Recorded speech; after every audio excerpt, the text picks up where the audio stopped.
generation left, has been stated publicly that I'm controlled by gangsters. I am not controlled by them. Jimmy Hoffa wasn't controlled by gangsters, but he certainly was beholden to the mob, which had helped him land the Teamsters presidency in the first place.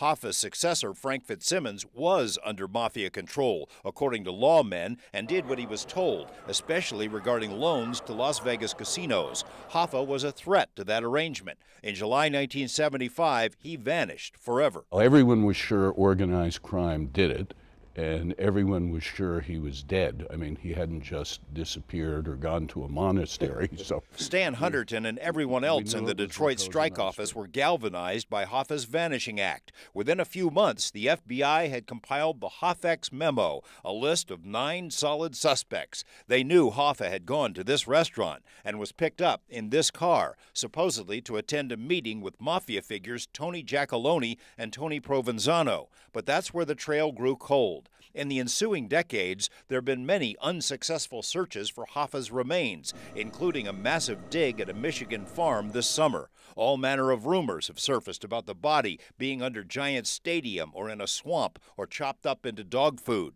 No one knew for sure except the killers. The Hoffa was, if you have to know, Jimmy, was no weak man. Frank the Irishman Sheeran was a Teamster official, Hoffa confidant, and Mafia hitman. Near the end of his life, as he was dying of cancer, he confessed to his longtime lawyer, Charles Brandt, that it was he who gunned down Hoffa at this house in Detroit. How many shots were fired at Jimmy?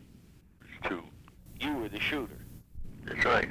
Brandt wrote this book based on Sheeran's confession. Forensic evidence taken from the car and from the house support Sheeran's version, which has convinced Hunterton and others that Sheeran probably did it. The FBI always had him listed as a prime suspect and has tried to get him to talk. If he squeezed the Charmin in the supermarket, they'd have arrested him. And they hounded him. And they got him, and they sent him to jail for labor racketeering for 32 years. But the only person Sheeran talked to was Brandt, literally a deathbed confession. So what happened to Hoffa's body? They took the body to the incinerator. Okay, and that was a funeral parlor? Funeral parlor, yeah. Oh, Jimmy was put into the incinerator. Cremated. According to Sheeran, 2 other men were waiting inside the house for Hoffa. They were cleaners, Sheeran said, assigned to handle the scene and the body. What happens to the blood in the house? They have to clean up, they clean themselves. They have to make sure everything's okay. They don't wipe down at all. Sheeran identified the cleaners as brothers Tom and Steve Andretta. Those same names are listed among the FBI's original suspects. Hoffa's body was bagged and whisked to a mortuary that was less than 2 minutes' drive from the house. It was immediately cremated. How incredibly easy it would have been in 1975 to illegally dispose of a body in one of those ovens. In a cremation box that's never opened, it's sealed, it's put in the oven, an hour later it's gone. An hour later, all trace of Hoffa's gone.